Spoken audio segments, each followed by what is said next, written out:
අපි එන පාඩම් පටන් ගමු.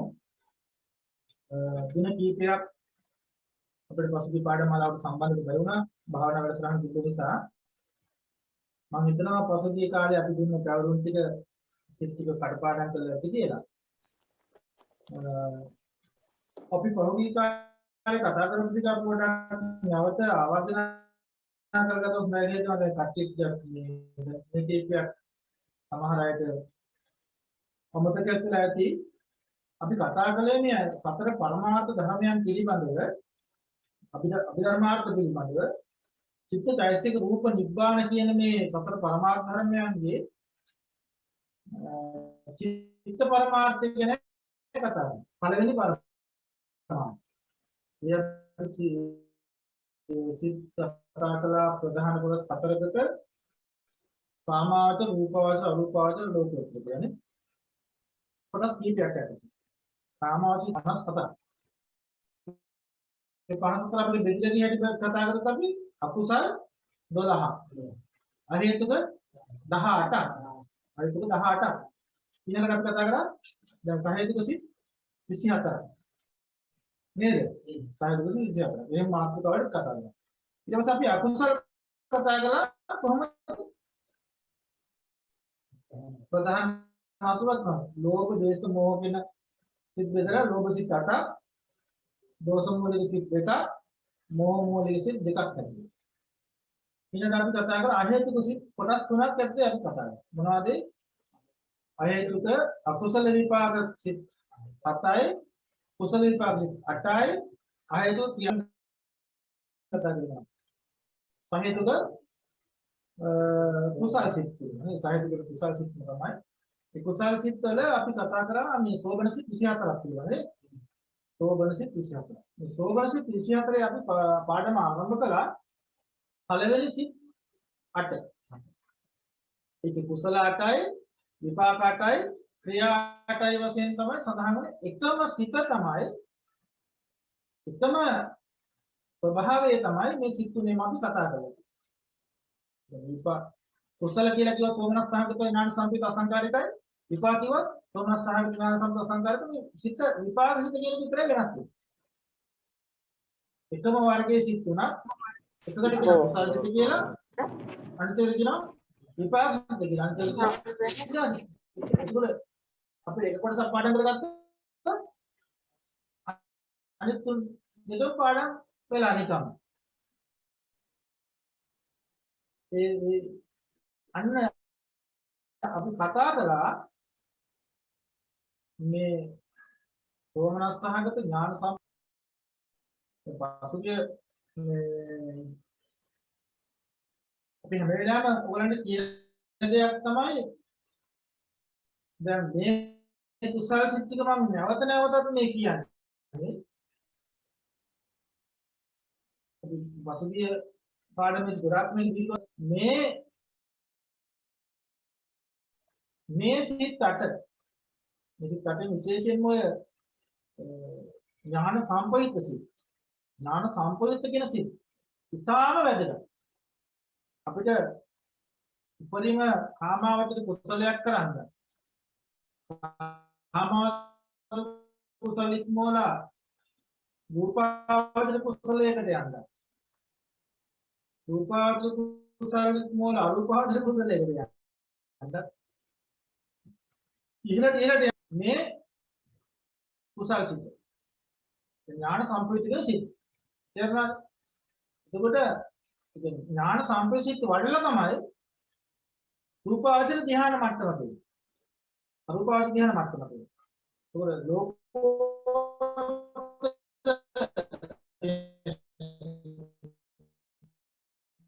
ලෝකෝත්තර සිත් අපි කියන්නේ රූපාවචර මහා ඒ සිත් රූපාවචර අරූපාවචර සිත් වලට අපි කියන්නේ 27ක් තියෙනවා.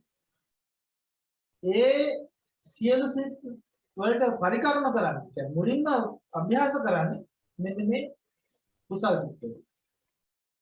ඊළඟට ලෝකෝත්තර සිත් තියෙනවා කියන්නේ 8ක් තියෙනවා. ඒ ලෝකෝ සිත් වලට පරිකරණ කරන්න ඕනේ. පරිකරණ කියන්නේ මුලින් භාවිතා වෙන්න ඕනේ මෙන්න මේ ඥාන සම්පatti සිත් තේරුණා. ඒ නිසා අපි දැන් නිවන් දකින්නකොට මේ සෝවාන් මාර්ග ඵලයටපත් වෙන්න දෙපැයි. සෝවාන් මාර්ග වලටපත් වෙන්න අපි පුහුණු කළ යුතු කුසල සිත් මොකද්ද? අපි දැන් දුක නිතරම කැමති. ඒ කියන්නේ අපි ඒකායන පරමාර්ථය නේද? මේ දුකෙන් ඈතර වෙන්න ඕනේ. එහෙනම් මෙන්න මේ ඥාන සම්පූර්ණ සිත දානය සීලය භාවනාව එතකොට වතපිළිවෙත දැන් දස පුණ්‍යක් ක්‍රියා තියෙනවා නේද? දස පුණ්‍යක් ක්‍රියා ධර්ම වල අපිට මෙන්න මේ සිත භාවිතා වෙන්න ඕනේ. ඥාන සම්පූර්ණිතක් වඩපත් වෙන්න ඕනේ. භාවනා කරනවා කියනවා. එහෙනම් මේ ඥාන සම්පූර්ණිත බවටපත් වෙන දානයක් දෙනකොට කොහොමද ඥාන සම්පූර්ණිත? සීල රැකෙනකොට කොහොමද අපි ඥාන සම්පූර්ණිත? වතපිළිවෙතක් කරනකොට කොහොමද අපි ඥාන සම්පූර්ණිත? මේ ඥාන සම්පූර්ණිත බව කියන එක පුද්ගලයාගෙන් පුද්ගලයාට වෙනස්. ප්‍රඥාවේ පහළට. කෙනෙකුට දැන් අපි හිතමු දානය දැන් අපි කියන දානයට අවස්ථා තුනක් තියෙනවා. පූර්ව චේතනා, මුංචන චේතනා, අපර චේතනා. එන්න. මොකද පූර්ව චේතනා, මුංචන චේතනා, අපර චේතනා. දානය දෙන්න මත්තෙන් දානට අදහසක් ඇතුණා මම මහා සංඝයාට දානයක් දෙන්න ඕනේ. ඒක තමයි කුසල බීජය ආරම්භය. බීජ ඉස්ලාම හිතේ පදිංචි වෙච්ච මොහොත, සංපත් වෙච්ච මොහොත. දැන් ඉතින් මොකද කරන්නේ? කොහොමද මම දාන්න දෙන්නේ? මොනවද මම දාන්නේ? කාටද මම ගන්නේ? දැන් හිතනවා, කල්පනා කරනවා. ඒක බඩමුත් එකතු කරනවා. කට්ටියට කියනවා, පිළිසකට කියනවා නේ. අසල්වාසී එකතු කරගන්න. ඒ ඔක්කොම පූර්වක්‍රිය. මේ පූර්වක්‍රියාව කරන කාල සීමාව තුළ කෙනෙක් හිත ඥාන සම්පූර්ණ වෙන්න පුළුවන්. නැත්නම් ඒ ක්‍රියාව ඥාන විපරිත වෙන්න පුළුවන් සමහර. අපි කුසලයේ ආරම්භයේ අවස්ථාවේ පූර්ව චේතනා කියලා කියන්නේ. දාන දෙන තැනට නැගම් පූර්ව චේතනා. දාන පිළියෙල කරනවා සංග්‍රහණය කරනවා සකස් කරන ඔක්කොම පූර්ව චේතනා. දානේ පරිත්‍යාග කරනවා. අපි පූජා කරනවා. එතකොට මුංචන චේතන. මුංචන අවස්ථාව. ඒකත් ඥාන සම්පූර්ණයි. දාන දින අවසානයේදී. දාන දින ඉවරයි. ඒ කියන්නේ අපි ලෝභ දේශ මොහොතෙන් තොරව වෙන්නේ නැහැ නේද? ඒක එතනක් පිළිසිදු වෙන්නේ. දැන් සමහර කෙනෙක් දැන් මම සමහර කෙනෙක් දන් දෙනවා. පිළිගන්න හෝ භාවනා කරනවා මොන පුණ්‍යයක් නැහැ. වත ප්‍රියක කරනවා කියන්නේ. දැන් මම තමයි මේක කරන්නේ. මම අනිතර පේන්නේ මේක කරන්නේ. අනිතේ මංගලේ හොඳ ආකල්පයක් ඇති කරගන්න. මම දාන කොටි කියලා හිතයි. මගේ ලොකුකම මගේ තාත්ත පෙන්වන්න පුළුවන් මේ දින. ඈ මම අනිත්‍යයට කැපිලා පේන්නේ. මම අනිත්‍යයට වඩා ඉහළින් ඉන්නේ.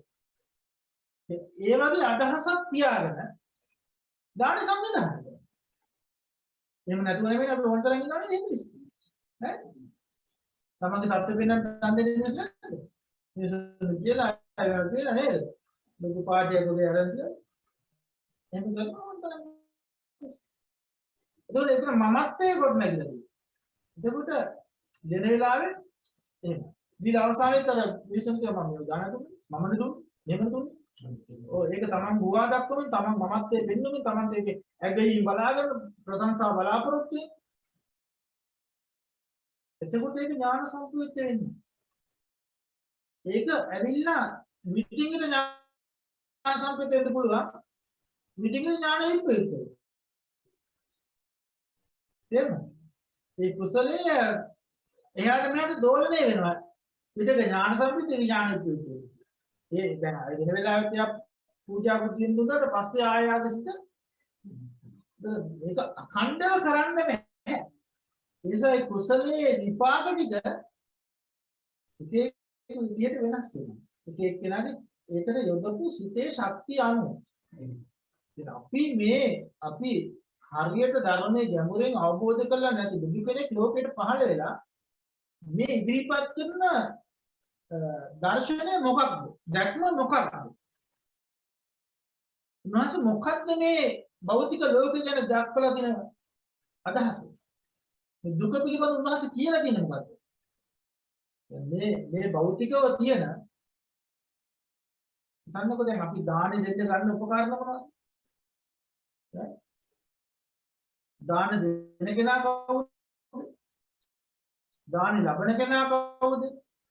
දානට ලැබෙන විපාක මොකක්ද? කියන්නේ මොනවාද? දැන් සාමාන්‍ය අපි කල්පනා කරන්නේ ලස්සන දේවල් අපි දෙනවා.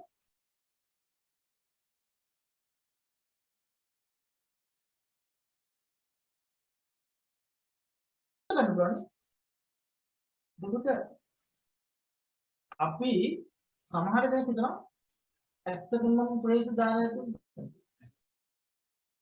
මතු පිටින් හරි. මතු පිටින් ප්‍රේත දානය තමයි මම කියන්නේ. නමුත් ඇත්තටම උන්වහන්සේගේ දර්ශනය මේ මතු පිට කියන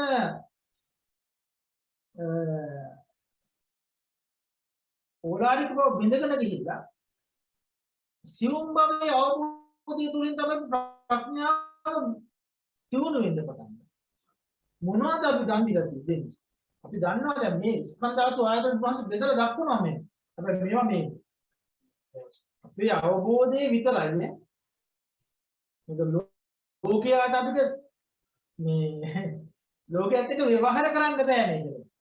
දැන් දෙන කෙනා පූජා බුද්ධියෙන් යුක්ත එයා කල්පනා කරනවා මොනවද මං දාන දෙන්නේ මොකද? ලස්සන ආහාර, ප්‍රණීත ආහාර. මේක ඇතුළේ මොනවද තියෙන්නේ? නම අයින් කළා උනාසම රූපේ බෙදුවාට පස්සේ මොනවද ඒක තියෙන්නේ? මොනවද ඒ රූපේ තුළ තියෙන්නේ? බත් දෙනවා, මාළු දෙනවා, මස් දෙනවා, මාළු දෙනවා මොනවද ඒවල තියෙන්නේ? ඈ? සතර මහා ධාතු ටිකක් තියෙන්නේ. රූප ධර්මතා ටික. නම් කොට ටික අයින් කරමු. මොනවද ඒක තියෙන්නේ? පරමාර්ථමය බලුවොත් ධාතු මාත්‍ර කොනේ? අද පුඤ්ඤ පරිපූර්ණ ධාතු මාත්‍ර. දැන් ඒක මේක ධාතු මාත්‍රයක් විතරයි නේ. හා? යථාපච්චයන් පවර්තන ධාතු මාත්‍ර නෙවෙයි ඒක. අපි කියන්නේ ප්‍රතිලක්ෂණ. මේක ධාතු මාත්‍රයක් පමණයි. දන් දීලා තින්නේ මොකද ඒකට? අපි දන් දෙන්නේ ධාතු මාත්‍රය. ධාතු කොට. ප්‍රමාණ ධාතු. ඒකට සතර මහා ධාතු වල මේවා මස්, මේවා මාළු, මේවා කිරි, මේවා විතර, මේවා මෙහෙම කියලා මේවා ඉතින් ස්වභාවයේ මතු පිටින් වෙන් වෙලා තිබ්බට අපි අභ්‍යන්තර අවබෝධය තුළ හිත කරගෙන්නේ කොහෙද? පරමාර්ථ අවබෝධය තුළ අපි කරගෙන්නේ. අපි පරමාර්ථ අවබෝධය කරා අපි යනකොට අපි දකින්නේ අර ටික නුවණ. නුවණින් සලකාවන්නේ පටිසංඛා යෝනිසෝ පිණ්ඩපාත පටිසේව. නුවණින් සලකා පිණ්ඩපාත වඩනවා. ඒ වගේ අපි අර ඒ දාන චේතනාවේ මොනවද අපි මේ දීලා තියෙන්නේ කියලා බැලුවොත් අපේ අවබෝධය කියන්නේ ඒක අපි අව탁සීරුවක් නෙමෙයි. අපි දන්නවා මනාපදායි ලබතේ මන. මනාපදයක් ප්‍රේණිතයක් දුන්නොත් ප්‍රේණිතය ලැබෙනවා. ඒක ධර්මතාවය. නමුත් අපේ අවබෝධය මේ ප්‍රණීත දෙයක් කියන මතපිට සම්මුති අවබෝධයක් අපි ළඟ තියෙනවා.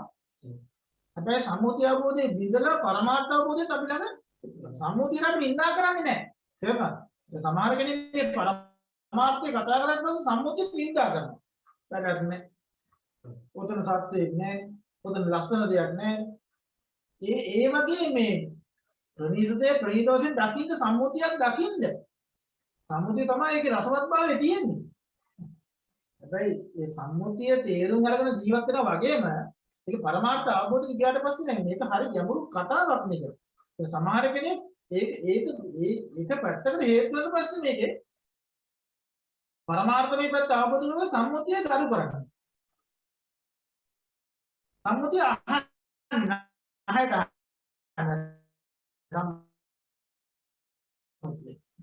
මේ කතා කරොත් මේ දැන් මේ මල ලස්සන නේද? අනිත් මොනවද මේ ඔයගොල්ලෝ කතා කරන්නේ මලක් නෑ. ඒක නිකන් එහෙම එකක් ලෝකයේ ව්‍යවහාරය සඳහා අනිත්‍යයත් එක්ක ගණදුණු කිරීම සඳහා ඊටාම සාමකාමී ජීවත් ලෝකේ ලස්සන විඳින්න ලස්සන බලන්න ලස්සන බලබලා තමයි අපි මේ වැඩේ කරන්නේ. ඒක නට එපා මේක බලන්න බෑ ඇස් පියාගෙන කරන්නේ නෙමෙයි මේක. ලස්සනට මලක් දිහා රූපයක් දිහා ආහාරයක් වුණත් අපි ඒක රස දැනෙනවා අපිට. දිව කපා ගන්න බෑ අපිට. රස රහක් කපා ගන්න බෑ.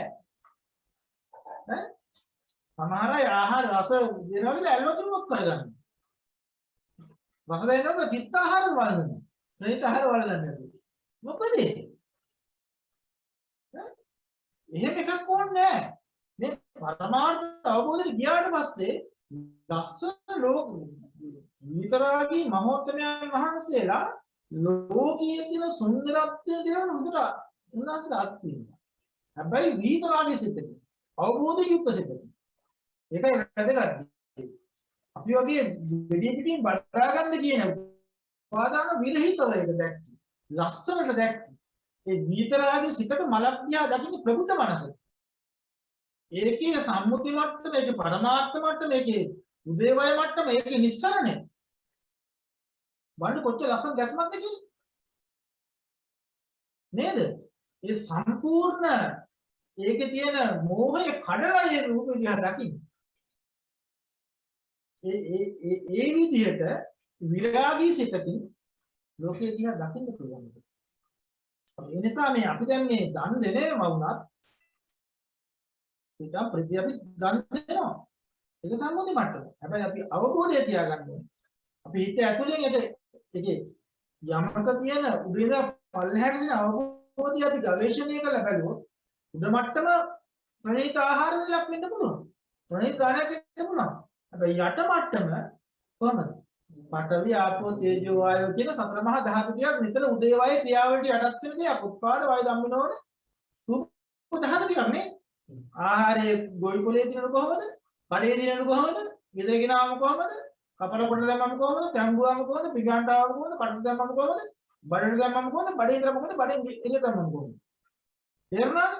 ඉතින් මේ රූප ධාරම ටික මොකද වෙලා තියෙන්නේ? විපරිණාමයටපත් වෙලා යන හේතු ප්‍රතික්‍රියාවල යන්නේ තියෙනද?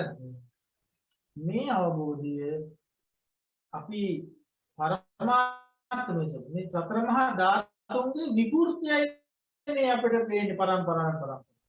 ආරම්භයේදී මේ දක්වා මොකද වෙන්නේ?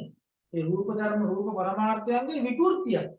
එහෙනම් අපි දාන වශයෙන් පූජා කරන්නේ මොනවද? රූප ධර්ම පරමාර්ථය.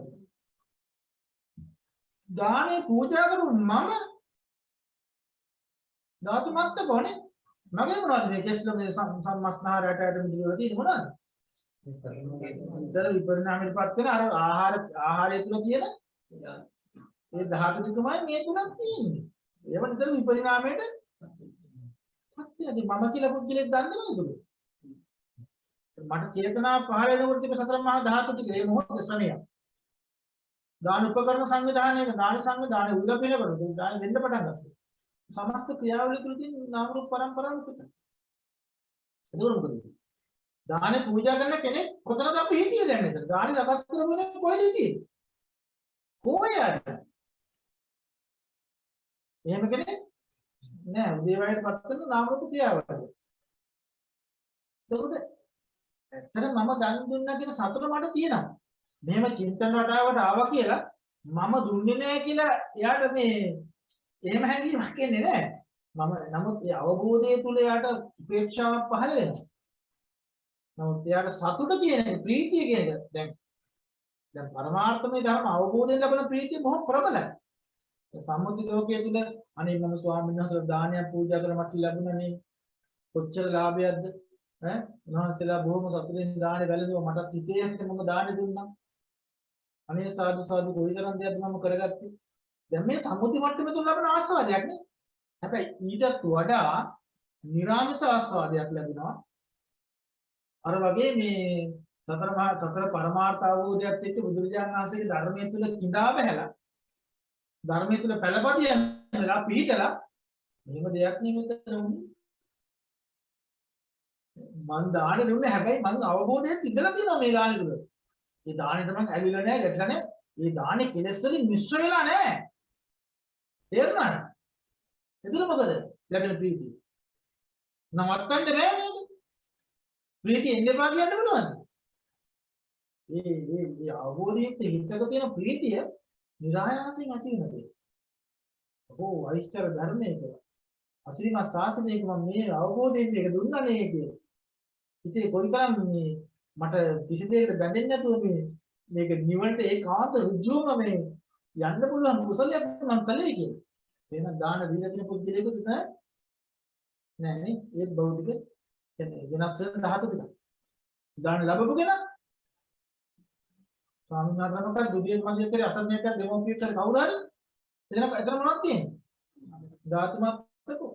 එහෙනම් මොකද? එතන තියෙන ධාතු මාත්‍රය. එහෙනම් නිස්සත්ත්ව නිජීව ශූන්‍යෝනේ.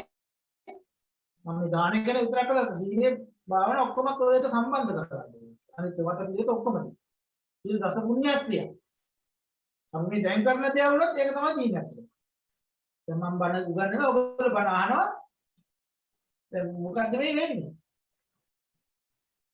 ධර්මතාවල හේතු ප්‍රත්‍ය ක්‍රියාවලියක් නේ තියෙන අනිත්‍ය ක්‍රියාව. ඒකයි ප්‍රධාන. අපි කරන හැම දෙයක්ම ප්‍රායෝගිකව කරගන්න. මේ ඉස්සල්ලාම චින්තාම රටාව කියන්නේ. ඒක දකින්න ඉස්සෙල්ලා. නේද? එතකොට දාන ලැබපු කෙනෙකුත් නැහැ. දාන දුන්න කෙනෙකුත් නැහැ. දානෙත් නැහැ. අර ප්‍රමා ධාතුක විපර්ණසෙ පුත. දානේ දැන් දීලා අවසානයේ දාන්න මතු විපාක. මොනවද ඇවිල්ලා තියෙන්නේ? අද කෙනෙක්, සිද්ධ කෙනෙක්, මහා ධන කුවේරේ, ධනවතී, හොඳ නිරෝගී සම්පන්න ජීවිතය, කාර්යෝපරණ ශරීරය. මොකක්ද ඒකේ තියෙන්නේ? ඒ සතර මහා ධාතු ටිකක් උපකලාපටි ඒත් එක වෙනස් වෙන්නේ නැද්ද? එහෙනම් දැන් හිතන්න දානයේ අනිත්‍ය ධර්මතාවය ඇති නැති යනවා. දාන ලබන්නේ අනිත්‍ය ධර්මතාවය ඇති නැති යනවා. දාන පූජා කරන කෙනාට ඇති නැති යනවා. දාන විපාකය එතකොට මොකක්ද අපිට ඕනේ? නැවත මේ පංචස්කන්ධය අතහැරලා තව පංචස්කන්ධයක් ලබන්න අපිට ඕනේ. එහෙනම් මේ දාණය තුල අපි අවබෝධ කරගන්න ඕනේ මේ අතහැරීම පංචස්කන්ධ පරම්පරාවම අසන්නවා. ඒ කිසි දෙයක් අපේ හිත ඇලෙන්නේ නැහැ. දාන වස්තුවට ඇලෙන්නේ නැහැ. දන් දෙන මට ඇලෙන්නේ නැහැ. මං කියන හැටි මොකුත් නැහැ. දාන ලැබු පුද්ගලයට ඇලෙන්නේ නැහැ. දාන්නට මතු විපාකයට ඇලෙන්නේ නැහැ. විපාකේ කොහොමද ලැබෙන්නේ?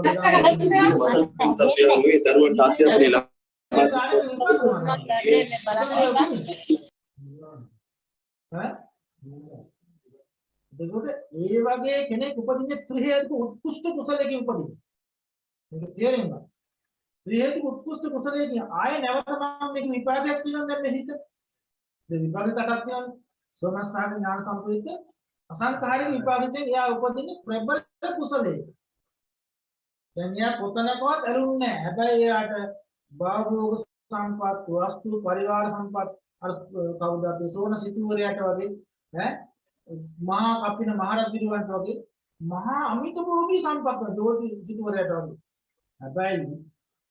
හැබැයි ඒ අමත භෝග සම්පත් ලැබුණට එයාට ඒවා නින්දනය කළාට අපි වගේ මහා තණ්හාවකින් මගේ කාටවත් දෙන්නේ නැහැ බැඳගෙන පොඩි ගහගෙන මේ අනිත්‍යය මරාගෙන ජීවත් වෙන උවමනාවක් නැහැ.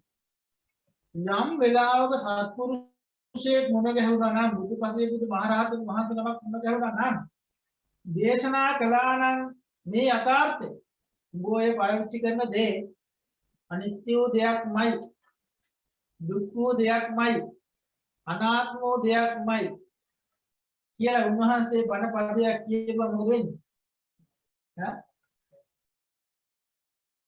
අතහරින අසුචි ගොඩක් වගේ අතහරින ඒ වෙලේම අතහරින ආයෙ පස්සේ එන්න දරුවෝ පිළිවෙලක් කරලා එන්න අම්මා තාත්තා පිළිවෙලක් කරලා එන්න ඈ එහෙම ආවද ලක්ෂයක් එක්ක ආපු සෝන සිටුවරයා පිළිවෙලත් එක්ක ආවම බලන්න ලක්ෂයක් පිළිවෙලක් දෝලා වෙන්න මේ මහා පොළොවක වැඩි පොළොව කවදාකවත් අඩිය තියෙන්නේ නැහැ අඩි ගානක් උඩ පලස් වෙනවා යනකොට කුසලයේ ප්‍රබල කුසලයක් කළා තියෙනවා පස්සේ බුදු කෙනෙකුට මේ කුටියක් හදලා පාපිස්සක් පූජා කරපු කුසලයි. 3 මාසයක් අපෝපස්ථාන කරලා සමාදන් කරලා තමන්ගේ සම්බිලිය පූජා කරලා පාපිස්සක් කළා. 3 මාසෙ. ඈ පොඩි පන්කුටියක් හදන්නේ අතුවල තුමාස. ඒ කුසලයේ තමයි අනිපාත. කවදාකවත් මේ ග්‍රහණ පොළව කඩේ තියන්නේ. දෝලාවෙන් එන්නේ. ලක්ෂයක් එක්ක ඇවිල්ලා ඒ බුදුරජාණන් සම්මුඛ වෙලා බණහලා ආයෙ ගියේ උන්වහන්සේට පැවිදි. පප්පින මහරජුගේ මහා මගදී අහන්නේ බුදුහාමුදුර පහළට ධර්මවත්නි පාර සංග්‍රහදී දෙරුවන් කියන වචනේ ඇහෙන්නේ මහා මගදී. සාදුකාරකට ඔක්කොම මේ ආභරණ ටික රජමාලිගාවට කෙලින් ඉතින්ම අපිස්තුනේ. ඒ තමයි ත්‍රිහෙතු කුස්කුස්කේ බලවත්. බුදුවරු පහළ වුණාම කාන්දම වගේ ඇදිලා යනවා. ඒ ධර්මයේ ප්‍රිය කරන්නේ පුදුම විදියට.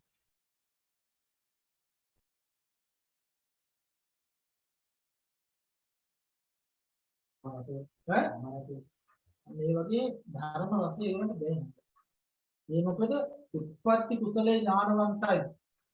අසංග ඒකයි මේ කුසල් අපි ඥාන සම්ප්‍රයුක්ත කුසල් වලින් උපදින්න ඕනේ. මේ කුසල ඥාන සම්ප්‍රයුක්ත හැඩ ගහ ගන්න මේ භාවනාව සම්බන්ධ කරගන්න.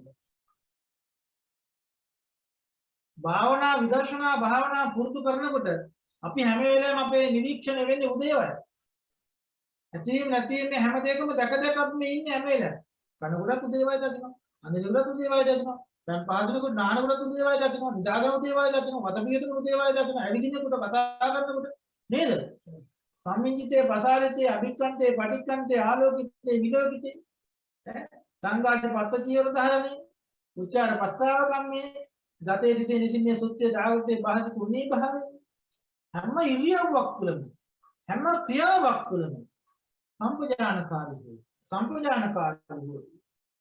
සම්පජානකාරී කියන උදේව ප්‍රඥාවෙන් ඉන්නවා ඥානවන්තව. එතකොට මේ හැම ක්‍රියාවක් තුළ මම කෙනෙක් වෙන්නේ නිදාගන්නේ මම නෙමෙයි, ඇහැරෙන්නේ මම නෙමෙයි, ඇවිදින්නේ මම නෙමෙයි, කෑම ගන්නේ මම නෙමෙයි, අවත පිළිවෙත් කරන්නේ මම නෙමෙයි, කතා කරන්නේ මම නෙමෙයි. හැම වෙලාවෙම මමත් ඒ කඩ ඉන්නේ. ඒ හැම වෙලාවකම පහළ වෙන්නේ සෝමනස් සහගතව උපේක්ෂා සහගතව මොකද්ද? ඥාන සම්ප්‍රයුක්ත අසංඛාරික උත්කෘෂ්ඨ කුසල. එන්න ඒ කුසලයෙන් ප්‍රත්‍ය ලැබුණොත් පමණයි නිවන් දකින්න හම්බෙන්නේ. තුනි සාල්තු අධිකයා චෛත්‍ය කොටේ කරගුණාට කරන්න වෙන්නේ නැහැ. එහෙම. බුදුවරු අප්පකා වාරුකා ගංගා අනන්තා නිබ්බුතා දිනා. මොකද ඒ කිව්වේ ගංගාවල වැලිකට ගන්නට ලෝකයේ බුදුවරු පහළ වුණා. අපේ සංසාර ගමන බොහොම දිග එකක්. අපි සම්මුඛ වුනේ නැද්ද බුදුවරු? බුදුවරු දැක්කේ නැද්ද? සාසන පෙරතුරු නැද්ද? අපි මොකද කරලා තියෙන්නේ? මතු පිටින් කර කර ඔය හිටියේ. දැන් සමහර අය කතාවක් කියනවා මේ භාවනා කරන්න ඕනේ නේද නිවන් දකින්න. එක කොටසක් ඕනේ නිවන් දකින්න භාවනා. භාවනා වැඩ බණ අහන්න ධාරේ දරාගන්න. දැන් පොතේ පොතේ කියන විතර අහලා ඔක්කොම අහලා නිවන් දක්වා කියලා ඉන්න. මේ අවබෝධය කතා කරන්න පුළුවන්. අතේ තියෙන නිවන පෙන්වන්නත් පුළුවන්. මට දැන් මම කියන්නේ මම නිවන් දැක්කම නෙවෙයි. නේද? දැන් මේ අවබෝධය තියෙනවනේ මට දැන් ඔය කියලා දෙන්නත් අවබෝධයනේ. නමුත් මම නිවන් දැකලා නැහැ. දැන් මම හිතනවා නම් මට මේක කියලා දෙන්න පුළුවන් අවබෝධයක් තියෙනවා කියලා මම නිවන් දැක්ක කියලා හිතුවා. මොකද වෙලා තියෙන්නේ? මීපැණි ගැන අහලා මීපැණි පොතේ දැකලා මීපැණි කන්නේ නැතුව මම මීපැණි වහ ගන්නවා කියලා කියනවා වැඩන්නේ. මීපැණි ගැන අහලා තියෙනවා මම. හැබැයි මීපැණි පොතේත් මම දැකලා තියෙනවා. හැබැයි රස දන්නේ නැහැ. රස දන්නේ නැතුව මම කියන මම මීපැණි ගැන දන්නවා කියලා. මම මීපැණි ගැන එක අත්දැකීමක් නැහැ මම. අහලා තියෙනවා දැකලා තියෙනවා. කාලා විඳලා. රස කොහොමද කියන්නේ මීපැණි කාලා නැත්තම්. පැන් ගහයි වලේ අත්දැකීමට එන්නේ මේ කරගන්නත් බැහැ. විකෘතියක් ඒ නිසා ඒක අත්දකින්න ඕනේ. පච්චත්තං වේදිතබ්බෝ විඤ්ඤාණය. ප්‍රත්‍යක්ෂ කරන්න ඕනේ. ප්‍රත්‍යක්ෂය කියන එක මේ හැම වෙලාවෙම වෙනස් වෙන දෙයක් නෙවෙයි. පිළිතුර දෙයක්. තේරුණාද? ඒ කියන්නේ හරියට දැන් ඔය මේ අඳුරක ඉලා අඳුර දැක අඳුර අතපත ගන්න හිටපු මිනිස්සු යන්තම් එළිය වලින් දැකලා පොඩි දැකලා අතාමත් පැහැදිලි. හැබැයි සූර්යාලෝකයේ පහළ වුණාම දකින්න මහා දවල් දකින්න පැහැදිලිනේ. මේ වගේ ධර්ම අවබෝධය කියන එක පැහැදිලිව දකින්න ඕනේ. බුදුරුවයි මේ තරම් පාරමිතා මෙච්චර පහසු දෙයක් නෑ. මේ අපේ මේ ඉතින් අරක බැහැගත්ත මෝහය කොහොමද කඩන්නේ? මේ මෝහයමයි ධර්මයේ තුලත් අපි අතරමං කරන්නේ. ඒක හරිම භයානකයි. මෝහයම පාරාවල්ලක් ඔබ ඇවිල්ලා අපි වහගෙන අපි හිතන මම ප්‍රඥාවන්තයෙක් කියලා කියනවා. මම ඔක්කොම දන්නවා කියනවා. ඒ කියන්නේ කවුද කතා කරන්නේ? මෝහය. මම දැන් සෝවාන් වෙලයි මම සත්‍ය අවබෝධ පරම සත්‍ය අවබෝධ කරලා තියෙන්නේ. අහවල රහත් වෙලා අනිත්‍යත් රහත් වෙලා අහවල් භික්ෂුව ළඟට හැම කෙනාම රහත් වෙනවා. එයා ළඟට එන්න, ඔයත් එයා ළඟට එන්න. එයා ළඟට එක්කගෙන එහෙම රහත් වෙන්න පුළුවන් නම් බුදුරජාණන් වහන්සේ ඔක්කොම පෙරහැර එක්කගෙන රහත් කරගෙන ඉන්න බැහැ. පුළුවන් දෙයක් යන්න. දැන් ඉන්න රහතන් වහන්සේලාට පුළුවන් එන ඕන රහත් කරන්න. එයා ළඟට මාසයක් දිගටම ආවා. මේ පාඨමාලා හරි මේ දේශනා හරි ඉවරට පස්සේ පරම සත්‍ය අවබෝධ කරගන්න. හැබැයි බුදුරජාණන්සේ බැරුණා තමන්ගේ ළඟ ඉන්න අතවැසියට මේ දේවදත්තලටවත් බොහෝ භික්ෂුන් වහන්සේලාට මේ ධර්ම අවබෝධ බුදුරජාණන්සේ බැරිවෙච්ච දේවල් දැන් මෙයයි කර මේ චරිතා බුද්ධියන්ගේ චරිත ස්වභාවය. සංසාරේ පුරුදු තියෙනවා. සංසාරේ කර්ම විපාක ආවරණ තියෙනවා. එක අන්තරාකර ධර්ම තුන නිවන් දකින්න යන්න බෑ. මේ විපාකාන්තරය, කෙලෙසාන්තරය, උපවාදාන්තරය, පඤ්ඤාති විදික්කමනාන්තරය. මේ ඕ ගොඩක් තියෙන කම්මාන්තරය. ඒ වගේ ධර්ම ඔක්කොම මිනිහෙකුට බලපානවා. හේතුක උත්කෘෂ්ඨ කුසලයක උපන් කෙනෙක් වෙන්න ඕනේ. ඒකයි සීලේ පදික්ඛාය නරෝ සපන්නෝ නරෝ සාධු ප්‍රඥාවක් පුද්ගලේ සීලේ පදික්ඛාය සීලේ පිළිනවා. චිත්තම් පඤ්ඤාච භාවය. සිත වඩනවා. සමාධි පදන පඤ්ඤාච භාවය. විදර්ශනා ප්‍රඥාව පොළවනවා. ආතාපි නිපකෝපික ආතම් කෙලස්තවන වීර්යයෙන් නිපකෝ ඊටම සිව් ප්‍රඥාවෙන් මේ ධර්මතාවයේ උදේවය දකින්න කෙනා සෝයිමන් උජිතේට මේ සංසාර අවුල ගිහිල්ලා ගන්න. ප්‍රඥායිතාවද ගන්න. ඒකේ සමහර කෙනෙක් උත්පත්තියෙන් මන්ද බුද්ධිකේ නම් කෙලතොල් වෙනවා. ප්‍රඥාව නැත්නම් සංඥාන විප්‍රයුක්ත කුසල් කළා. දැන් තව කෙනෙක් කුසල් කරනවා මේ අපේ ගොඩක් සල්ලි මුදල් දීලා මිනිස්සු පේන්නේ අභිජයත්‍යද නම ගන්න. අපි බෝධිකරේ හදලා නම ගන්න. කුටි හදලා නම ගන්න. බඩුවක් මුද්දා පූජා කරලා කොට්ටෝරේ හදලා නම් අහවලා මේක පූජා කරලා නම ගන්න. මම පූජා කරනවා. මේ මමත්වයක් එක්ක ගොඩ ඇදලා තියෙනවා. මමත්වයේ තියෙන දින දේ පිළිබඳ මගේ කියන බැඳීමකුත් එක්ක දෙන්නේ. මගේ කියන කැලලක් එක්ක ඉතුරු කරලා තියෙන්නේ. ගලේ කොටලා තියෙනවා. චෛත්‍ය හදන්නේ සිමෙන්ති වලින් ගල් ගහන්නේ මැටි වලින් හදන්නේ. අකුර නම ගහන්නේ ගලක. චෛත්‍ය ගැලවිලා ගියත් මගේ නම තියෙන්නේ. මම කියලා කෙනා ඉන්න ඕනේ. ඒ වගේ මමත්වයෙන් ඒව කරන්නේ කොළ යෝගෙට කියනවා. ඒකට මවනේ මගේ නෙමෙයි ඉනි හැදුවේ මමනේ හැදුවේ ලාභ කීර්ති ප්‍රශංස ඊට පස්සේ ඒක ලොකු හාමුදුරු හරි දැන් කවුරු හරි දුන්න කෙනා ඒක ලබා ගත්ත කෙනා නොසලකා හැරියොත් අපි කරනකම් හොඳයි වැඩක් නැහැ. අපි මෙච්චර උදව් කළා යාට අර වගේ උදව් කරාම අපි කුටි හැදුවා අපි චෛත්‍ය හැදුවා විහෙර විහාරත් හැදුවා දැන් අපිව ගණන් ගන්න මම නම් පැත්ත බලන්න කියන්නේ දැන් මොකද මේ කරලා තියෙන්නේ මේ ඥාන විප්‍රයුක්තයි මේ ඔක්කොම මේකට ලැබෙන විපාක විවිධ මන නිස්සාරණය පහළ වෙන්නේ නැහැ අර භවභෝග සම බැඳෙනවා සමහරයි මහා ප්‍රකෝටිපති ඉන්නවා 10ක් දෙනවා කාටවත් ඕන ඉඩ කඩක් තියෙනවා. දේපොළ තියෙනවා. දෙන්නේ නැහැ.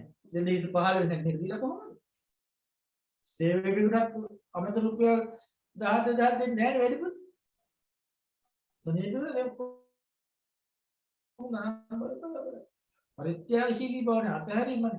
මේ විපාකයට බැඳීම.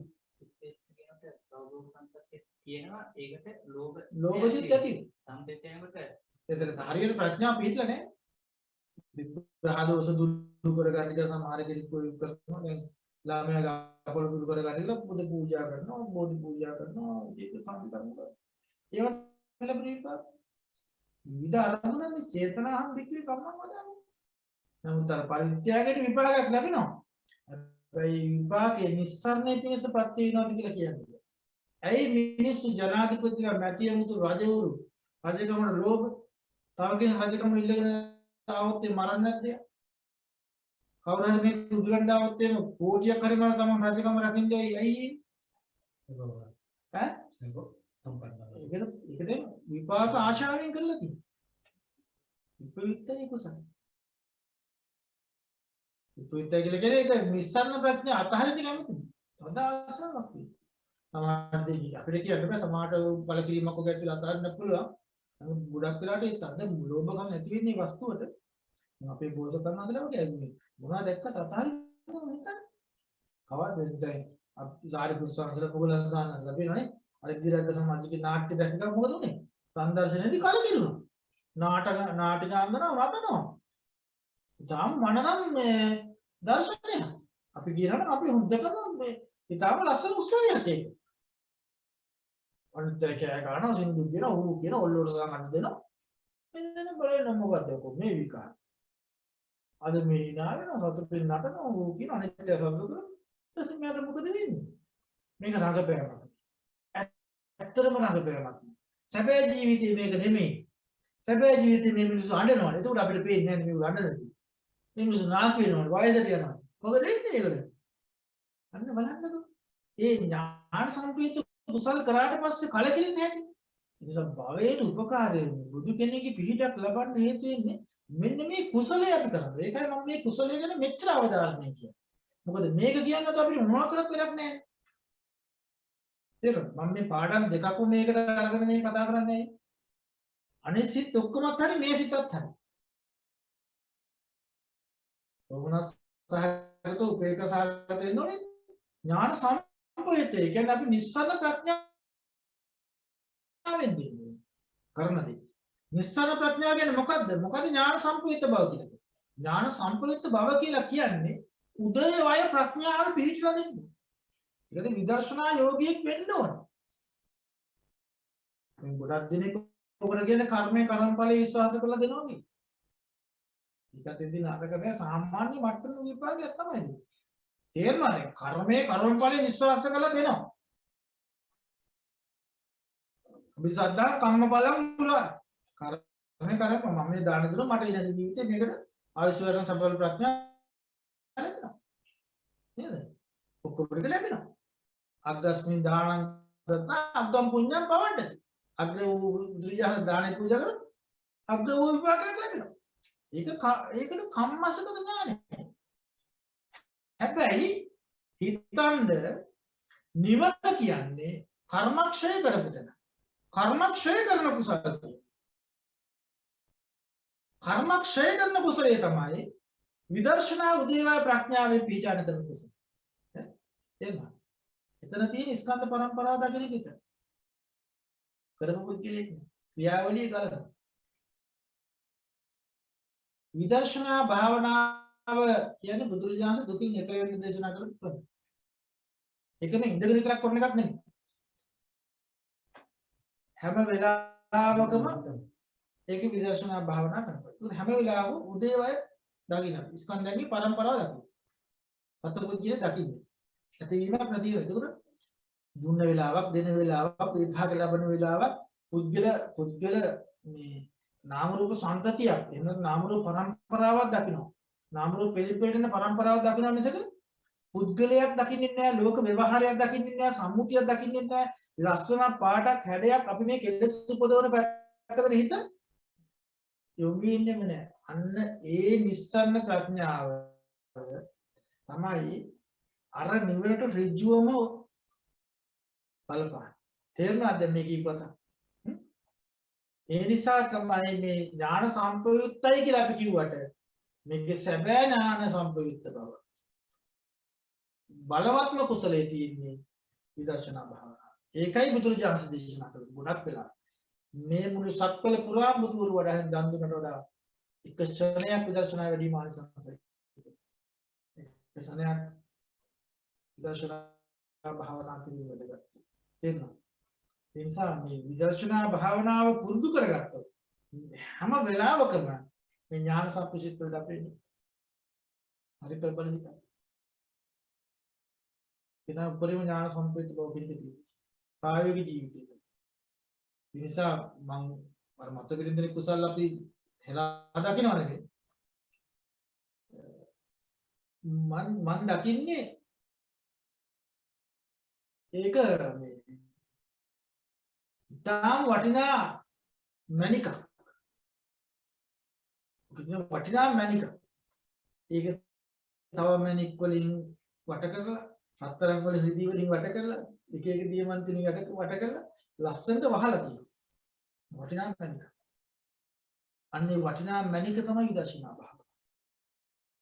අනිත් අර වට කරපු දේවල් තමයි කුසල. අපි මේ කතා කරන මතු පිටින් කරන කුසල. ඒවත් ආලෝකමත්.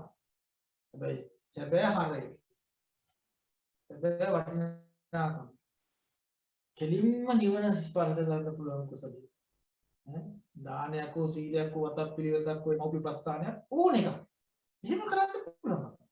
අම්මට තාත්තට ප්‍රස්ථාන කරනවා අපි ඥාන සම්ප්‍රයුක්තේ සම්මා වාචා කතා කරන්නේ සම්මා කම්මන්ත කරන්නේ සම්මා ජීවිත සතගුරු කරුණාමයිත්‍ය දක්වන්න බැරිද කරන්නේ වත පිළිවෙත කරන බුද්ධ වත කරන මෞලික තමද අසරණෙකුට පිළිදේ දරුවෙකුට කරුණාවේ මෛත්‍රී සලකන හැම ක්‍රියාවක් තුළම හැම කුසලයකටම ඥාන සම්ප්‍රයුක්ත බව තිබුණා. එතකොට අර මණික තවත් දීප්තිමත් වෙන්න පටන් ගන්නවා. මණික කොහොමද දීප්තිමත්? ඒක මනාව දීප්තිමත් වෙන්න පටන් උපදමා ගත්තා වගේ. තව තවත් ඒක ප්‍රභාස්වර බව වැඩි වෙනවා. ඒ කුසලයේ දීප්තිමත්නේ. ඒ කුසලයේ ඥාන සම්ප්‍රයුක්ත බව ඇති කරගත්තට ප්‍රඥාව විදර්ශනා ප්‍රඥාව දැම්මට පස්සේ ඒක නෑ නිකන් ආයේ පුදුම ප්‍රභාස්වර බවක් තියෙනවා. ඒක හරිම ශක්තිමත්. තේරුණා? ඒ නිසා අපි ප්‍රායෝගික ජීවිතයේදී මේ ඥාන සම්ප්‍රයුක්ත බව ඇති කරගන්න. තේරුණා? අවදානම් සීල. ඔව් අනිවාර්යයෙන්ම ඒක උපේක්ෂා සාගත. ඔව් උපේක්ෂා සාගත ඥාන සම්ප්‍රයුක්ත බව කියන්නේ ඒ දෙකම සෝමනස් සාගත කියලා කියන්නේ උපේක්ෂා සාගත කියන්නේ ඒකේ දැන් අපි දැන් කතා කරොත් එහෙම දැන් සෝමනස්සාග ඥාන සම්ප්‍රයුක්ත කුසලයි. සෝමනස්සා සතුටෙන් ඥාන සම්ප්‍රයුක්ත කියන්නේ අර වගේ එක ප්‍රභේද සහිතයි ඥාන සම්ප්‍රයුක්ත බව කියන එක සංකීර්ණ කියලා. අර විදර්ශනා ප්‍රඥාව තමයි උපරිම ඥාන සම්ප්‍රයුක්ත බව. උදේවැය ප්‍රඥාව සම්පජානකාරී බව කරන්නේ. අනිත් ඒවා කම්මස්සක ඥානයෙන් කරනවා සාමාන්‍ය ඥාන සම්ප්‍රයුක්ත බව. අසංකාරික කියන්නේ තමන් විශ්ින්ම කරනවා. ආගවත් මෙහෙවීමක් නැහැ. ඒක සමහරට නිතරම කරන දෙයක් නම් ඒක උපේක්ෂා සාගත වෙන්නේ. ගැඹුරු අදහස් දින ප්‍රඥාව ගැඹුරු වෙනවා. සමහර කුසල් වල තියෙනවා මේ ඒක මතු පිටින් කොහොම ශ්‍රද්ධාව අධිකයි ශ්‍රද්ධා ඉන්ද්‍රිය බලවත් සෝමනස් වෙන්න පුළුවන්. නමුත් ප්‍රඥාදී ඉන්ද්‍රියෙන් බලවත් වෙලා ගැඹුරු කල්පනාවල ඉඳගෙන ගැඹුරු අවබෝධයෙන් පිළිදාගෙන මේ කුසල් වඩනකොට යාර සෝමනස්සේ පහළ වෙන්නේ මධ්‍යස්ථ වෙනවා යාර උපේක්ෂා සාගත. ඔව් මොකද යා සතුටත් අතහැර දුකත් අතහැර නෙමෙයි. සතුටේ කාරණේ තුල නමුත් යාර සතුට පහළ වෙන්නේ ගැඹුරු අවබෝධය ගැඹුරු. උපේක්ෂා සාගත කියන්නේ උපේක්ෂා සාගත වෙන්නේ. ඥාන විප්‍රයුක්තය කියන කතාවේ තේරුමද ඥාන විප්‍රයුක්ත කියලා කියන්නේ ඔය සාමාන්‍ය අපි මේ ග්‍රහ දෝෂ නැති කොට ගන්න පූජා කරනවා දන් දෙනවා ඒක අද අරමුණ දෙනවා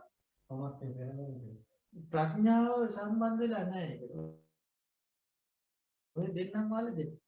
හුණ ඉදවල නැහැ. මේ මල්වට යට කරන කාලේ වෙන කල්පනා ලෝකයක මෙමි ඉන්නේ. බුද්ධ වන්දනාවට කියලා වෙන ලෝකවල වදින්නේ. වෙන කල්පනාවද අර කොහේ කියන්න ගාද. නමුත් හරියට වැඩි වෙලා නැහැ. දාන දීලා. දාන ගෙදර වැඩ. මොන හාමුදුරුවෝ මේ මිනිහා වැඩ කරකට ආසාදු. හාමුදුරු බණ කියනවා. මේසු සාදුකාර අහන ආසාදු. එයාස් මොනවා කිව්වද දන්නේ. මොනවා ඇහුවත් දන්නේ. මොනවා දුන්නත් දන්නේ. අවබෝධය හරියට ඒකට තමන්ගේ ගතසිත මෙහෙवला ඒ ප්‍රඥාව වලකට වස්සලා නැහැ. අලෝභ දෝෂ තියෙනවා. කුසලයේ කියලා දෙය පොඩි ළමයි වගේ ඉන්නේ. රජුලු වගේ. හිතන්නේ බුද්ධියක් නැහැ. ඒක ප්‍රාණවත් ජීවිතයක් නෙමෙයි යන්නේ. ඒක ප්‍රාණවත් එකක් නෙමෙයි. කියන්නේ ඒක පනපෝල නෑ ඒ කුසලයට හරියට. කුසලයට පනපෝනවා කියන එකේ තේරුම ප්‍රඥාව සම්බන්ධ කරගන්න ඕනේ. මේ විදර්ශනා ප්‍රඥාව දාන්න පුළුවන් නම් ආයෙත් බුද්ධ ශාසනයක උපරිම උත්කෘෂ්ඨ කුසලයේ වඩා ගන්න පුළුවන්කමක් තියෙනවා. හරියන්නේ ඈ ඥාන සම්පයුක්ත ඥාන විපස්සිතකින් කෙනෙකුට පුළුවන් වෙන්න පුළුවන් මේ මුළු සක්වල පුරාම බුදුවරු වඩා හිටවුවා. අටපිරිකර ඔක්කොම පූජා කළේ මේ අහසෝතර පිරිකර කොට ගහලා පූජා කළා. මේ දානය දෙන්න ඥාන විපස්සිතකින් මම්ම කරා මගේ දානේ මම මෙහෙම කරේ මම බුදුවරු අච්චර බලන්නේ හරියට මේක හරියට යෙදුන්නේ නැහැ මේ නුවණ යෙදෙන්නේ නැතුව කරලා තියෙනවා. මමත් ඒ මොකද. නමුත් එක කුසලයක ඥාන සම්පිතර කුසල කියලා වගේ. පූජා කරත් කොහොමද? එක බත්හන්ද විදර්ශනා ප්‍රඥාව නිස්සාරණ ප්‍රඥාවකින් උදේව ඥානෙ පිහිටාගෙන සත්පුජ්‍යල ස්වභාව ආත්ම අපහැර දාලා හිතින් නිස්සත්ත්ව ජීව සංයෝගයෙන් මේ අවබෝධයේ පිහිටා ලක්ෂණය මත හිත පිහිටවලා නිස්සාරණ ප්‍රඥාවෙන් එක දුන්නා නම් අරට වඩා බොහෝම වටිනවා. කිචෝ මේ කුසලයේ ආයතින් එක්සන්දුනොත් ඒකට ප්‍රසංගි බොහොම ප්‍රබලයි. තේරෙනවද? මොකද මිනිස්සු කුණිය. ඒ කියන්නේ මේ ඇතුළේ සතර මහා ධාතු කම්පා වෙලා ඕලාරික වෙලා තමයි අර ශ්‍රද්ධාව කියන එක උපදින්නේ. ඒ උපදින්නේ කලයට මුන්නට දුන්නොත් ඒක කංසන්ත මහා ප්‍රබලයි. දැන් තේරුණානේ? එහෙමයි ඥාන සම්පූර්ණ ඥාන විප්‍රේතේව. ඒ ඥාන විප්‍රේතේ සමහර අයට දැන් ඒක තව එකක් දුර්වල යන්න පුළුවන් සමහර. අන්තිම සිත් වලට නේද උපේක්ඛා සහගත ඥාන විප්‍රේත සසංකාරික සිත් වගේ නේද? සංස්කාරය හත අට සිත් වලට නේද? තවත් දුර්වල. ලෝභ දේශ මොහොත් අලෝභ දෝෂ සමෝහ කියන චේතනා තුනේ අලෝභයේ ආදේශය දුර්වල වෙන්නේ. මමෝහය නැත්නම් නෑ නේද? ඥාන විප්‍රයුක්ත අලෝභයේ ආදේශය ඒ දුර්වල. මම අර වැඩකාරයෙක්ට කියනවා වගේ මොකරනම් වරේ කරා. ඒකට අපේ විපාක මොනවද? දැන් අපි හිතමු නිකන් දරුවෙකුට කියලා පුතේ මල් කඩන්න ඕනේ. මේ හැමදාම මේ පුරන් දෙපේ බුදුන් වහන්සේට ඕනේ මේ මොනවද කරන්නේ? අම්මට බයට තාත්තට බයට දැන් ගිහලා මොකක්ද හිතේ තාත්තට හරියම ඉතින් ඊළඟ පොඩි කුසල් සිත් උපදවන්න දෙන්නවා පූජා කරනවා. කැමැත්තක් හිතේ පහළුනේ නැහැ. නෝනේ දුරෙත් නැහැ. බල කිරීමට කල පූජාවේ නිසා භව සම්පතේ ලැබෙනවා. හරියන්නේ නැහැ නෑ එහෙම නෙමෙයි. ඒකට ලැබෙන විපාක වෙනස්. ඒක දිහේතුකයි. ඒ සිත දිහේතුකයි. ලෝභය අලෝභ අමෝහය දුන්නේ දිහේතුකයි ඕමකයි. දිහේතුක උත්කෘෂ්ඨික තියෙනවා. දිහේතුක උත්කෘෂ්ඨිකේ තියෙන්නේ අලෝභ අදෝස දෙක ප්‍රබල වේදිනා. ඒක දිහේතුක උත්කෘෂ්ඨයි. අලෝභ අදෝස දෙක අඩු වෙන්නේ ඉතින්. ඒක ඕමකයි. දිහිතක ඕමක කුසලයට ලැබෙන්නේ අහේතුක උත්පත්තිය. ඕන්න බලන්න අහේතුක සුගති අහේතුක වෙලා උපදිනවා. කියන විඥානේ පොඩ වෙහිගෙන ඒක සුගති අහේතුක වෙලා උපදිනවා කියලා කියන්නේ ඔය ಜಾති අන්දයි කියලා තුරු මන්ද බුද්ධි සුගතිය උපදින්නේ. හැබැයි අර වගේ අන්ද විකල භාවයටපත් වෙච්ච අරවිදි කරන්න මේ ඥාන ශක්තිය අකුසල් පිළිලා වෙනවා. ඒ වගේ විපාක තමයි ඒ වගේ හිතකින් තමයි උපදින්නේ. දැන් තේරෙනවද? ඒ නිසා මෙන්න මේ සිතට අපි කතා කරේ උගලන්ට මේක තව අපි ඉස්සරහ කතා කරනවා මේ කුසල සිත්වල විදා ගන්න විදිහ තව මේකට කොච්චර කුසල චෛතසික ධර්ම යෙදෙනවද ඒවත් අපි කතා කරනවා. මේ කියන දුන්න ටිකෙන් ඔය නොතෙල්ල තියෙනවා. දැන් අපි සිතට පොඩ්ඩක් බලමු. සෝමනස් සහගත කියන්නේ සතුටින් යුක්තයි. ඥාන සම්ප්‍රයුක්ත බව මම පැහැදිලි කරා හොඳටම. අසංකාරිකයි. කාගවත් බැරිහත් වීමක් නැහැ. ප්‍රබලව කෙරෙනවා. නේද? අසංකාරික කියන ස්වභාවය අපි පෞද්ගලික පාඩම් වලට විස්තර කරනවා. ඈ ඊළඟට දෙවෙනි හිත මොකද්ද?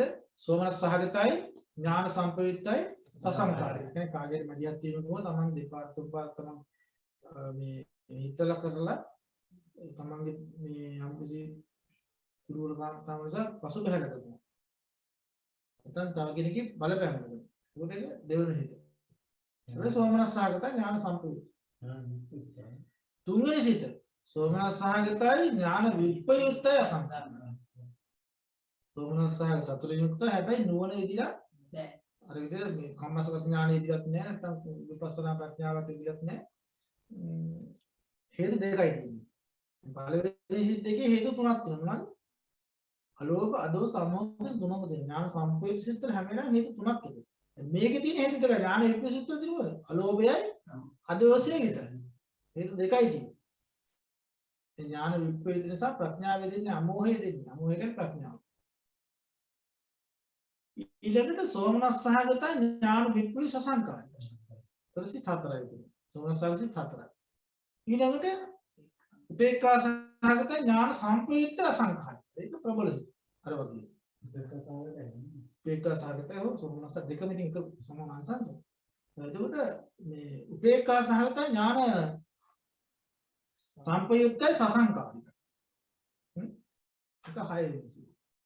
දැන් දුර්වල හිත් දෙක තමයි උපේක්ඛා සහගත ඥාන විප්‍රයුක්තයි අසංකාරික. උපේක්ඛා සහගත ඥාන විප්‍රයුක්තයි සසංකාරික. සමහර අන්තිම හිත් වලට හම් වෙන්නේ සුගති අහිතක උත්පත්ති. විපාකවාස.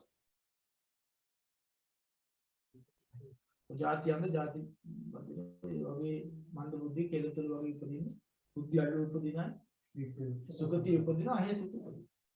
ඒ දී හේතුකේ තෝමකේ. දැන් උනට පාර කුසල කරන හොඳ නැතව. සුගති කිව්වද වැඩක් නැහැ.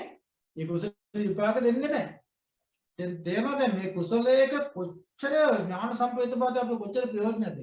අම්මා කෙනෙකුට තාත්තා කෙනෙකුට වඩා නේද? නැත්නම් මාතා පිතාකාර අඤ්ඤේවා අපිට ඥාතක. සම්මා පණිහිතං චිත්තං සේයසෝනං තතුව. බලන්න කොච්චර ලස්සනද ඊගාටන්නේ.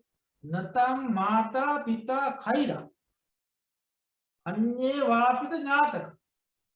අම්මා කෙනෙක් තාත්තා කෙනෙක් වෙනත් අන්‍යෝ ඥාති සහෝදරයෙක් ඥාති කෙනෙක් හිතවතෙක් නොකරන්නා උපකාරයක් සම්මා පණිහිතං චිත්තං. මනාව යොදපු සිත මනාව කුසලයට යොදපු සිත ඔබ උසස් තත්ත්වයකට පත් කරනවා. සේසෝනත් තත්ත්වයට. තමන් උසස් බවට පත්. තමන් ඉහළට අම්මට තාත්තට කරන්න බැරි දේ. නැත්නම් මාතා පිතා කයිද? අන්නේ වාපි නාස සහෝදරයෝ වැඩ කරන තමන්ට ප්‍රභූ කෙනෙකුට කිසිම කෙනෙකුට කරන්න බැරි දෙයක්. කවුද කරන්නේ? තමන්ගේ හිත, හොඳ හිත, වටිනා හිත, කුසල් සිත, ඥාන සම්ප්‍රයුක්ත සිත.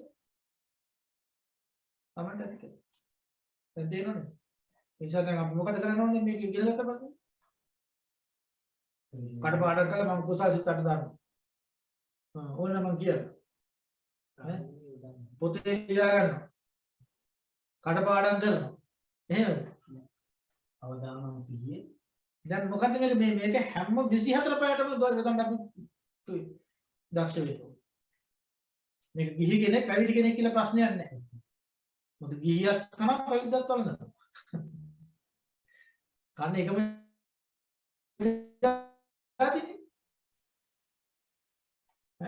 ගිහියත් ඥාන සම්ප්‍රයුක්තෙන් කරනවා පැවිද්දත් ඥාන සම්ප්‍රයුක්තෙන් කරනවා.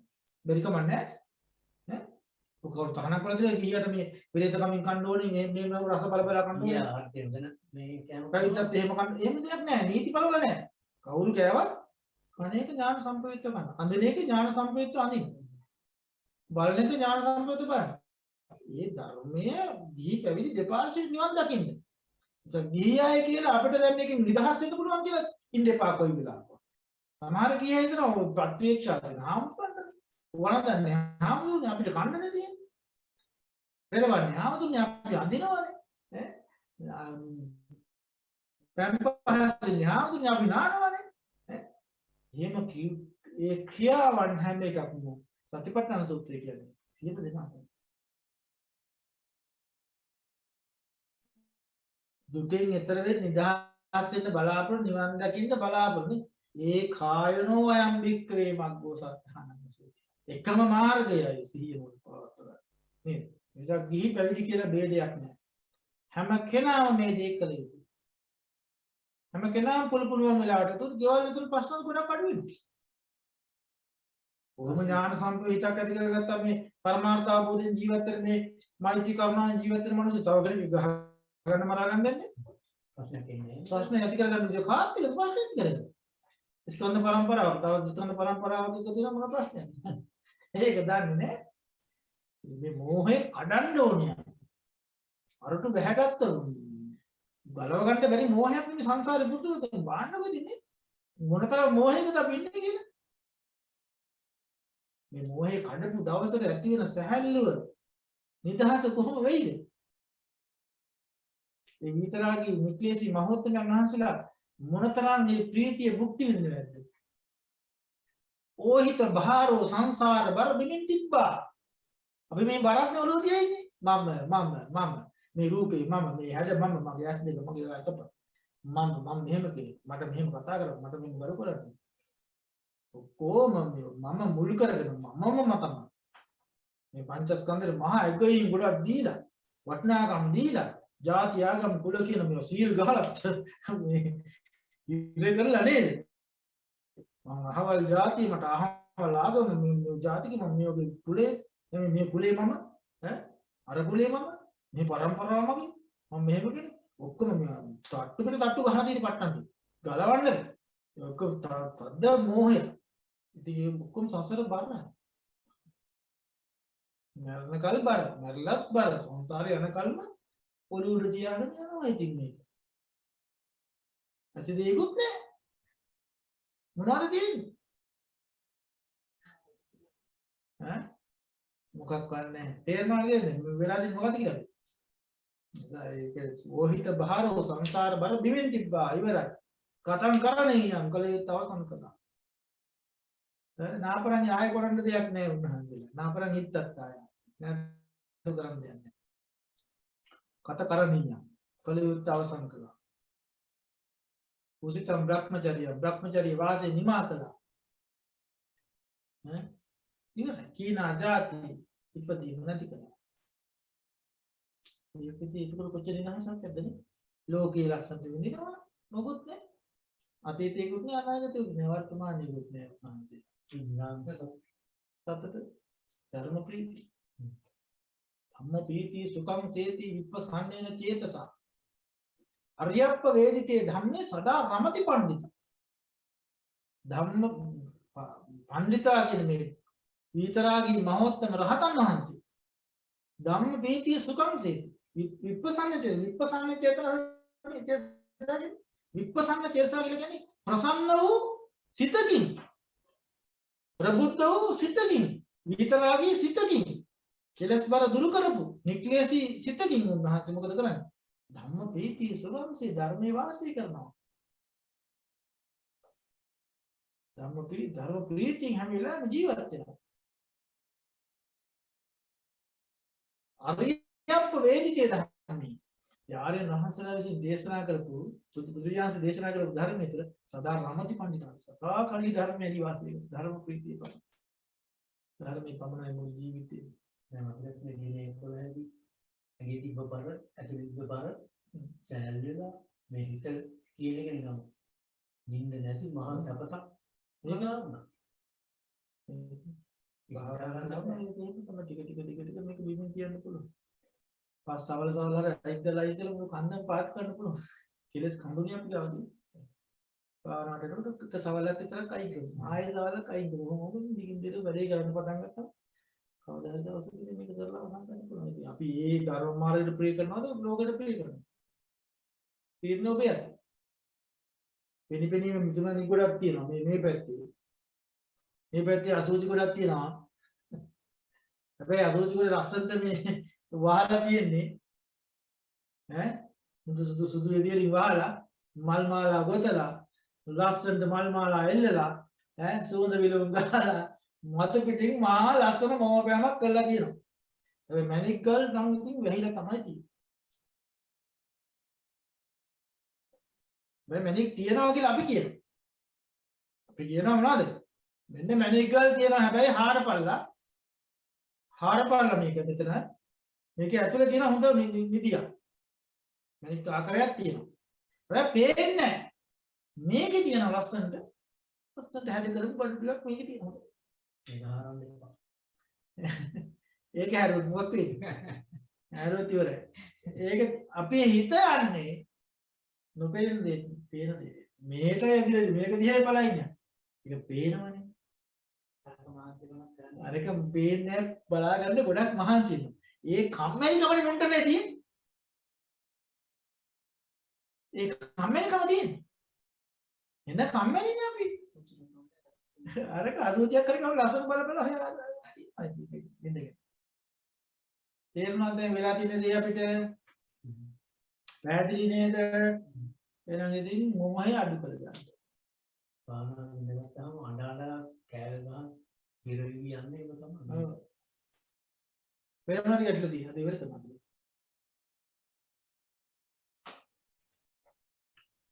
ගැටලු තියෙනවා. ඔයගලන්ට ඇහෙනවද මම කියන එක? මේගොල්ලන්ට මම එක ප්‍රශ්න අහන්න. ඇහෙනවා ස්වාමින් වහන්සේ.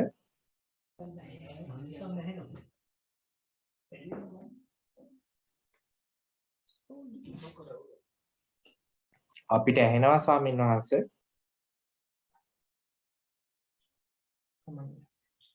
ඔයගොල්ලන්ට ගැටලුවක් තියෙනවා මේ මගේ WhatsApp නම්බර් එකට දාන්න. හොඳයි එහෙනම් අපි පාඩම මේ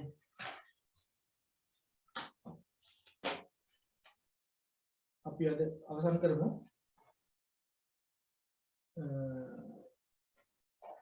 අපි අද වටිනා ධර්ම සාකච්ඡාවක් සිදු කළේ මේ අභිධර්ම පරමාර්ථ ධර්ම පිළිබඳව. ඉතින් මේ ඔබලා මේ ජීවිතේ අපි බලාපොරොත්තු වෙන මේ අභිධර්ම පාඩම් මාලාව සිදු කළ ඔබේ අභිධර්ම දැනුම වැඩි කරන්න නෙමෙයි. විශේෂයෙන් මේකේ අපි කැප වෙන්නේ මේක බොහොම සන්තෝෂයෙන් කරන්නේ මේ අභිධර්මයේ තමන්ගේ ප්‍රායෝගික ජීවිතයට ධර්මයේ සම්බන්ධ කර ගන්නවා දකින්න. අර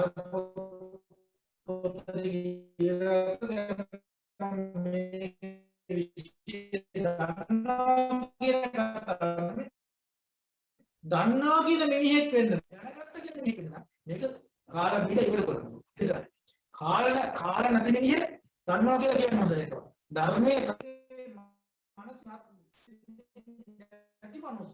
ධර්මයේ ඉතර මට දැන් අවබෝධයි. කිසිම දෙයක් කියන්නේ නැහැ. මොකද මගේ අවබෝධය තව කෙනෙකුට කියලා වැඩක් තියෙනවා. මම දැන් මාර්ගඵලලාභී. මම දැන් රහත් වෙලා ඉන්නේ. මම අර ආවල් විශ්ය දන්නවා. මම අභිධර්මයක් දන්නවා. එහෙම කියන තන්නේ කර මෝහය මොඩකම්. ඔව් ලකුණු දෙනවා භාවනාව. ලකුණු දෙනවා. ඒ නිසා මේ මෝහය කඩන්න තමන් මේ පුංචි ධර්ම කාර්යයක් කර ජීවිත සම්බන්ධ නිහතමානී පුද්ගලයෙක් කියලා මුදු අනතිමානී පුද්ගලයෙක් කියලා ධර්මය අවබෝධ කරගන්න මහන්සි ගන්න. අදහනතම එනම් මේ උතුම් නිර්මල ධර්මයෙන් කටයුතු කරලා උතුම් නිර්වාණ ධාතු සංසන්ද වේවා. අද රැස් කරගත් සීල කුසල ශක්තිය විශේෂයෙන්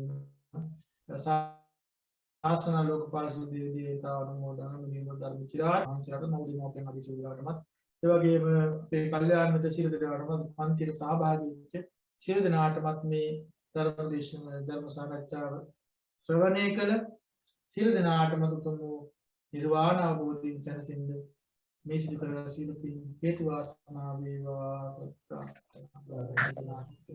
साधु साधु साधु